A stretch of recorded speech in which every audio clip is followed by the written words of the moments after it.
Questa stazione sarebbe la quarta nella sequenza delle stazioni della Via Crucis, ma che si svolge sempre in questa piazza. L'incontro di Gesù con la sua madre Maria. Un incontro importante perché è l'incontro della madre con il suo figlio che va verso la via della croce, la via della passione e soffre con il figlio. La madre che soffre con il figlio, ma anche il figlio vedendo soffrire la madre soffre con per la madre e per tutta l'umanità, perché come sappiamo Gesù soffre per la salvezza di ciascuno di noi. Allora questo incontro diventa importante perché c'è quella compassione da parte di Maria, quel sostegno di Maria a sua madre. E come Maria sostiene il suo figlio Gesù, così sostiene anche ciascuno di noi.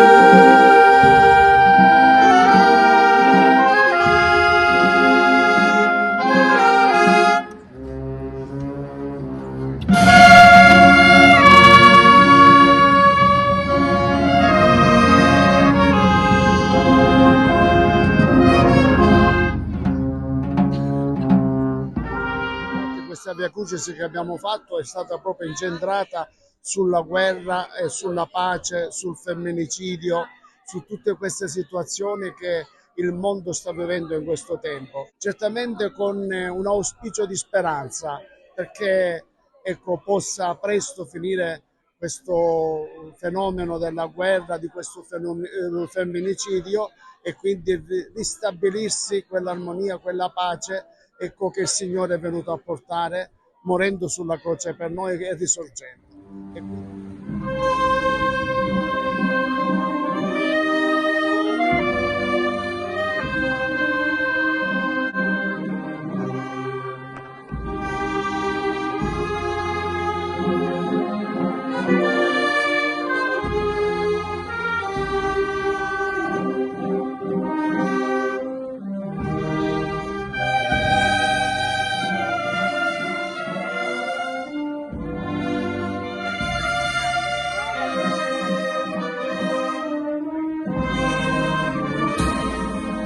Capodanno sì, è sempre una festa sentita, siamo sempre